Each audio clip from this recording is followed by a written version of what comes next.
افسانہ شادی نجی معاملہ ہے۔ مصنف چینو عجیبے۔ کیا تم نے اپنے والد کو خط لکھ دیا ہے؟ 16 سانگا اسٹریٹ لاگوس میں اپنے کمرے میں بیٹھی ہوئی نینے نے نینائی میکا سے دریافت کیا۔ نہیں، میں اسی معاملے پر سوچ رہا تھا۔ میرے خیال میں بہتر رہے گا کہ میں انہیں یہ بات چھٹیوں میں گھر جانے پر ہی بتاؤں۔ کیوں؟ تمہاری چھٹیوں میں ابھی بہت وقت پڑا ہے، پورے 6 ہفتے۔ انہیں بھی ہماری خوشیوں میں شامل کیا جانا چاہیے۔ نینائی میکا کچھ دیر خاموش رہا اور پھر وہ بہت دھیرے دھیرے بولنا شروع ہوا، جیسے مناسب الفاظ کی تلاش میں ہو۔ کاش مجھے یقین ہوتا کہ یہ بات ان کے لیے خوشی کا باعث ہوگی۔ بے شک ضرور ہونی چاہیے، نینے قدر حیرت سے بولی۔ کیوں نہیں ہوگی؟ تم نے اپنی ساری عمر لاگوس میں بسر کی ہے اور تم ملک کے مضافاتی علاقوں کے بارے میں بہت کم جانتی ہو۔ تم ہمیشہ یہی کہتے ہو، لیکن مجھے یقین نہیں آتا کہ کچھ لوگ دوسروں سے اتنے مختلف کیسے ہو سکتے ہیں کہ اپنے بیٹوں کی منگنی پر بھی ناخوش ہوں۔ ہاں، وہ انتہائی ناخوش ہوتے ہیں اگر شادی بیاہ کے معاملات وہ خود نہ طے کریں۔ ہمارے معاملے میں تو یہ مسئلہ اور بھی سنگین ہے، کیونکہ تم تو ایبو بھی نہیں ہو۔ یہ بات اتنی سنجیدگی اور صاف گوئی سے کہی گئی تھی کہ نینے کچھ بولنے کے قابل نہ رہی۔ بڑے شہر کے ماحول کی عادی نینے کے لیے یہ بات ہمیشہ ایک مذاق رہی تھی کہ کسی شخص کی شادی کے لیے لڑکی کا انتخاب اس کا قبیلہ کرے۔ بالآخر وہ بولی، کیا تمہارا واقعی یہ مطلب ہے کہ وہ ہماری شادی پر اعتراض محض اتنی سی بات کی وجہ سے کریں گے؟ میں نے تو ایبو لوگوں کو ہمیشہ دوسروں پر مہربان پایا ہے۔ وہ تو ہم ہیں، لیکن جب معاملہ شادی کا آتا ہے تو بات اتنی سی نہیں رہتی۔ اور یہ کہ اس نے اضافہ کیا، یہ بات ایبو لوگوں کے لیے ہی مخصوص نہیں ہے۔ اگر تمہارے والد ہوتے اور ایبوز کی سرزمین کے مرکز میں رہ رہے ہوتے تو وہ بھی بالکل میرے والد جیسے ہوتے۔ پتہ نہیں، لیکن تمہارے والد تمہیں چاہتے ہیں، مجھے یقین ہے وہ تمہیں جلد معاف کر دیں گے۔ اس لیے تم اچھے بچوں کی طرح انہیں ایک پیارا سا خط لکھ دو۔ خط لکھ کر انہیں یہ خبر سنانا بے وقوفی ہوگی۔ مجھے اس کا پورا یقین ہے کہ وہ خط ان پر بم بن کر گرے گا۔ ٹھیک ہے جانو، جو تمہیں مناسب لگے وہ کرو، تم اپنے والد کو بہتر جانتے ہو۔ اس شام گھر لوٹتے ہوئے نینائی میکا اپنے والد کی مخالفت سے نبٹنے کی مختلف ترکیبیں سوچتا رہا، خاص طور پر اس صورت میں کہ انہوں نے اس کے لیے ایک لڑکی بھی دیکھ لی تھی۔ اس نے نینے کو اپنے باپ کا خط دکھانے کا ارادہ کیا، لیکن فوری طور پر نہ دکھانے کا فیصلہ بھی کر لیا۔ گھر پہنچ کر اس نے خط دوبارہ پڑھا اور خود پر ہنسے بغیر نہ رہ سکا۔ اسے یوں گوئے اچھی طرح یاد تھی، وہ ایک مضبوط لڑکی تھی جو اس سمے دیگر لڑکوں کو پیٹ دیتی تھی اور اسکول میں سب سے زیادہ نالائق بھی تھی۔ میں نے تمہارے لیے لڑکی ڈھونڈی ہے جو تمہارے لیے بالکل ٹھیک رہے گی۔ یوں گوئے نویکے، وہی ہمارے پڑوسی جیکب نویکے کی بڑی بیٹی۔ اس کی عین عیسائیت کے مطابق پرورش اور تربیت ہوئی ہے۔ چند برس قبل جب وہ اسکول سے فارغ ہوئی تو اس کے والد نے، جو اعلیٰ درجے کی قوت فیصلہ رکھتا ہے، اسے ایک پادری کے پاس رہنے کے لیے بھیج دیا، جہاں اس نے وہ تمام تربیت حاصل کی جس کی ایک بیوی کو ضرورت ہوتی ہے۔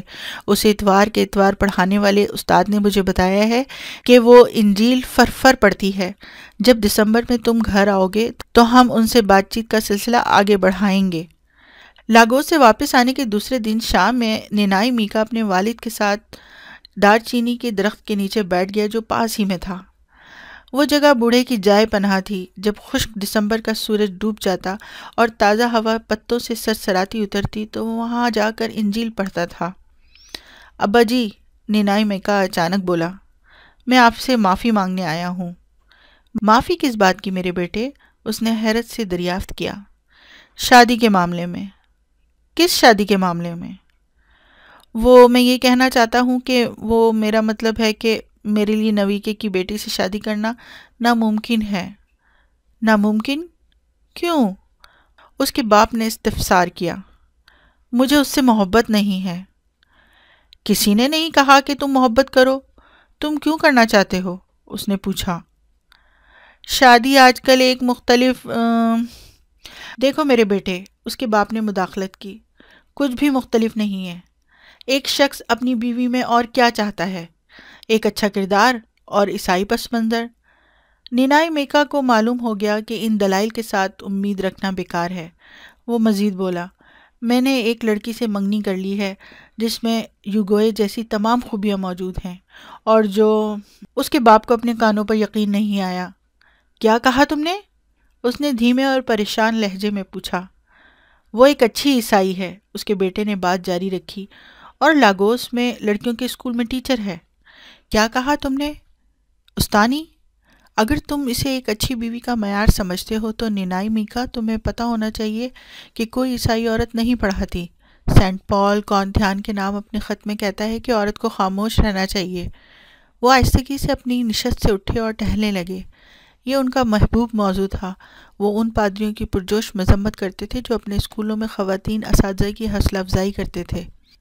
ایک لمبی تقریر سے اپنے جذبات کو ٹھنڈا کرنے کے بعد بالآخر وہ بظاہر نرم لہجہ اختیار کرتے ہوئے واپس اپنے بیٹی کی منگنی کے موضوع پر آ گئے۔ وہ کس کی بیٹی ہے؟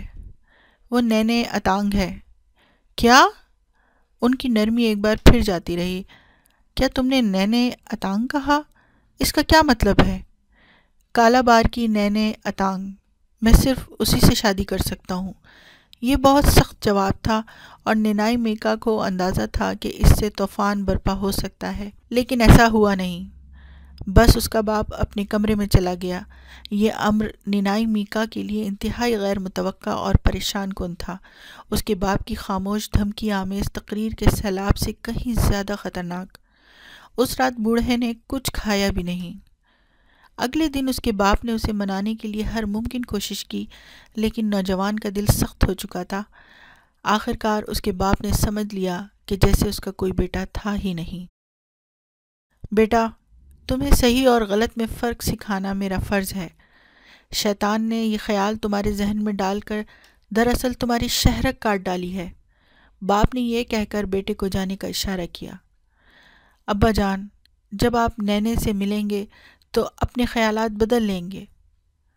میں اسے کبھی نہیں دیکھوں گا، انہوں نے جواب دیا۔ اس رات اس کے باپ نے اس سے بہت کم بات چیت کی، تاہم ان کی امید نے دم نہیں توڑا کہ ان کا بیٹا جس خطرے کی طرف بڑھ رہا ہے اسے جلد اس کا احساس ہو جائے گا۔ شب و روز انہوں نے اپنے آپ کو عبادت میں غرق کر لیا۔ نینائی میکا پر بھی اپنے باپ کے غم کا بے حد اثر ہوا، لیکن اسے توقع تھی کہ وہ اسے سہ جائے گا۔ اگر اسے معلوم ہوتا کہ اس کے اجداد کی تاریخ میں کبھی کسی نے کسی دوسری زبان بولنے والی سے شادی نہیں کی تو اسے خوش فہمی نہ ہوتی۔ یہ تو کبھی نہیں سنا، چند ہفتوں بعد گفتگو کرتے ہوئے ایک بوڑھے نے بیان جاری کیا۔ یہ مختصر جملہ اس بوڑھے کے ساتھ اس کے تمام لوگوں کی سوچ کی نمائندگی کرتا تھا۔ جب اس کے بیٹے کے رویے کے بارے میں خبر پھیلی تو وہ شخص اوکیکے کو تسلی دینے والے لوگوں کے ہمراہ آیا تھا، اور اس وقت تک اس کا بیٹا لاگوس جا چکا تھا۔ یہ تو کبھی نہیں سنا، بوڑھے نے افسردگی سے سر مارتے ہوئے کہا۔ ہمارے خدا نے کیا کہا تھا؟ ایک اور معزز شخص بولا۔ بیٹے اپنے باپوں کے خلاف اٹھ کھڑے ہوں گے، مقدس کتاب میں یہی لکھا ہے۔ یہ قرب قیامت کی نشانی ہے، ایک اور بولا۔ اس طرح گفتگو مذہبی رخ اختیار کر رہی تھی کہ مدعوبو نامی شخص جو نہایت عملی آدمی تھا اسے فوراً ہی عام سطح پر لے آیا۔ کیا تم نے مقامی طبیب سے مشورہ کرنے کے بارے میں سوچا؟ اس نے نینائی میکا کے باپ سے اچانک دریافت کیا۔ وہ بیمار نہیں ہے، اس نے جواب دیا۔ پھر وہ کیا ہے؟ لڑکا ذہنی طور پر بیمار ہے، اور صرف ایک اچھا طبیب ہی اس کے حواس واپس لا سکتا ہے۔ اسے صرف امالیلے کی ضرورت ہے، وہی دوا جو ایک عورت اپنے آوارہ مزاج شوہر کی محبت پانے کے لیے کامیابی سے استعمال کرتی ہے۔ مدوبوغو ٹھیک کہتا ہے، ایک اور معزز آدمی بولا۔ یہ معاملہ علاج طلب ہے، میں مقامی طبیب کے پاس نہیں جاؤں گا۔ ان معاملات میں نینائی میکا کا باپ اپنے وہمی پڑوسیوں سے کہیں آگے سمجھا جاتا تھا۔ میں ایک اور بیگم اچوبہ نہیں بننا چاہتا۔ اگر میرا بیٹا اپنے آپ کو مارنا چاہتا ہے تو اسے یہ کام خود اپنے ہاتھوں کرنے دو، میرے لیے اس کی مدد کرنا ممکن نہیں۔ لیکن وہ اس عورت کی اپنی غلطی تھی، مدوبوغو نے کہا۔ اسے کسی اور دیانتدار طبیب کے پاس جانا چاہیے تھا۔ بہرحال وہ ایک ہوشیار عورت تھی۔ وہ ایک بے رحم قاتل تھی، جوناتھن بولا، جو اپنے پڑوسیوں کی گفتگو میں کم ہی حصہ لیتا تھا کیونکہ وہ اکثر کہا کرتا تھا کہ وہ عقل سے کام لینے کے اہل نہیں ہے۔ دوا اس کے خاوند کے لیے تیار کی گئی تھی۔ انہوں نے اسے تیار کرتے وقت اس پر اس کا نام لیا تھا اور مجھے یقین ہے وہ مکمل طور پر اس کے لیے مفید تھی۔ طبیب کی دوا کو الزام دینا سراسر غلط ہے، اور دوسری بات یہ ہے کہ تم نے تو اسے صرف آزمانا تھا۔ 6 ماہ بعد نینائی میکا اپنی جوان بیوی کو اپنے باپ کا مختصر خط دکھا رہا تھا۔ یہ بات میرے لیے باعث حیرت ہے کہ تم اتنے بے حس ہو گئے ہو کہ تم نے مجھے اپنی شادی کی تصویر بھیج دی۔ میں اسے واپس بھیج دیتا، لیکن اگلے لمحے خیال آیا کہ اس تصویر میں سے تمہاری بیوی کی تصویر کاٹ کر تمہیں واپس کر دوں، کیونکہ مجھے اس سے کوئی غرض نہیں ہے۔ کاش مجھے تم سے بھی کوئی غرض نہ ہوتی۔